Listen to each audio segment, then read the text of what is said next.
कामाक्षि देव्यम्ब तवार्द्रदृष्ट्या मूकस्वयं मूककविर्यथासीत् तथा कुरु त्वं परमेश जाये त्वत्पादमूले प्रणतं दयार्द्रे उत्तिष्ठोत्तिष्ठ वरदे उत्तिष्ठ जगदीश्वरे उत्तिष्ठ जगदाधारे त्रैलोक्यं मङ्गलं कुरु शृणोषि कश्चिद्ध्वनिरुत्थितोऽयं मृदङ्गभेरीपटहानकानां वेदध्वनिं शिक्षितभूसुराणां शृणोषि भद्रे कुरु सुप्रभातम् शृणोषि भद्रे ननु शङ्खघोषम् वैताళिकानां मधुरं च गानम् शृणोषि मातप्पिककुक्कुटानां ध्वनिं प्रभाते कुरु सुप्रभातम् मातर्निरीक्ष्य वदनं भगवान् शशाङ्को लज्जान्वितः स्वयमहो निलयं प्रविष्टः द्रष्टुं त्वदीयवदनं भगवान् दिनेशो ध्यायाति देवि सदनं कुरु सुप्रभातम् पश्याम्ब केचिद्धृतपूर्णकुम्भाः केचिद्दयार्द्रे धृतपुष्पमालाः काचिच्छुभाङ्ग्यो ननुवाद्यहस्ताः तिष्ठन्ति तेषां कुरु सुप्रभातम् भेरी मृदङ्गपणवानकवाद्यहस्ताः स्तोतुं महेशदयिते स्तुतिपाठकास्त्वा तिष्ठन्ति देवि समयं तव काङ्क्षमाणा ह्युत्तिष्ठ दिव्यशयनात् कुरु सुप्रभातम् मातर्निरीक्ष्य वदनं भगवान् त्वदीयम् नैवोत्थितः शशिधिया शयितस्तवाङ्के सम्बोधयाशु गिरिजे विमलं प्रभातम् जातं महेशदयिते कुरु सुप्रभातम् अन्तश्चरन्त्यास्तव भूषणानां झल् झल् ध्वनिं नूपुरकङ्कणानां श्रुत्वा प्रभाते तव दर्शनार्थी द्वारि स्थितोऽहं कुरु सुप्रभातम् वाणी पुस्तकमम्बिके गिरिसुते पद्मानि पद्मासना रम्भा त्वं वरडम्बरं गिरिसुता गङ्गा च गङ्गाजलम् काळी ताळयुगं मृदङ्गयुगलं वृन्दा च नन्दा तथा नीला निर्मलदर्पणधृतवती तासां प्रभातं शुभम् उत्थाय देवि शयनात् भगवान् पुरारिः स्नातुं प्रयाति गिरिजे सुरलोकनद्यां नैको हि गन्तुमनघे रमते दयार्द्रे ह्युत्तिष्ठ देवि शयनात् कुरु सुप्रभातम् पश्याम्ब केचित् फलपुष्पहस्ताः केचित् पुराणानि पठन्ति मातः पठन्ति वेदान् भगवस्तवाग्रे तेषां जनानां कुरु सुप्रभातम् लावण्यशेवधिमवेक्ष्य चिरं त्वदीयम्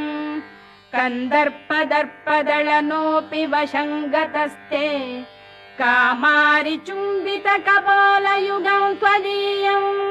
द्रष्टुं स्थिताः वयमये कुरु सुप्रभातम् गाङ्गेयतोऽयमवगाह्य मुनीश्वरास्त्वां गङ्गाजलै स्नपयितुं बहवो घटांश्च धृत्वा शिरस्सु भवतीमभिकाङ्क्षमाणाः द्वारि स्थिता हि वरदे कुरु सुप्रभातम्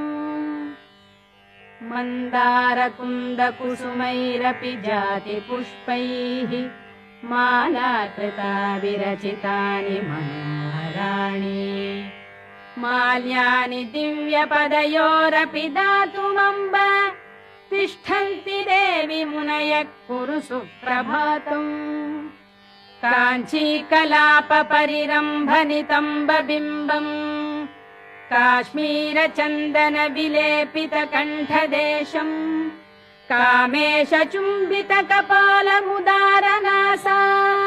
द्रष्टुं स्थिताः वयमये कुरु सुप्रभातम् मन्दस्मितम् विमलचारुविशालनेत्रम्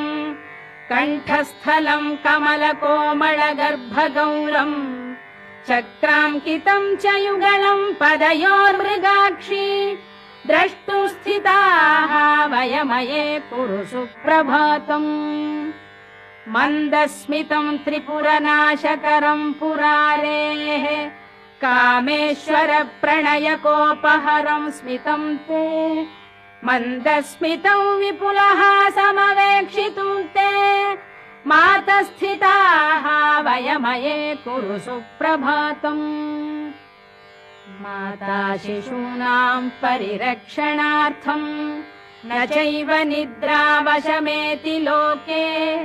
मातात्रयाणाम् जगताम् गतिस्त्वम् सदा विनिद्रा कुरु सुप्रभातम् मातर्मुरारिकमलासनवन्दिताङ्घ्र्याः हृद्यानि दिव्यमधुराणि मनोहराणि श्रोतुम् तवाम्ब वचनानि शुभप्रदानि द्वारि स्थिताः वयमये कुरु सुप्रभातम् दिगम्बरो ब्रह्मकपालपाणिः विकीर्णकेशफणिवेष्टिताङ्गः तथापि मातस्तव देवि सङ्गात् महेश्वरो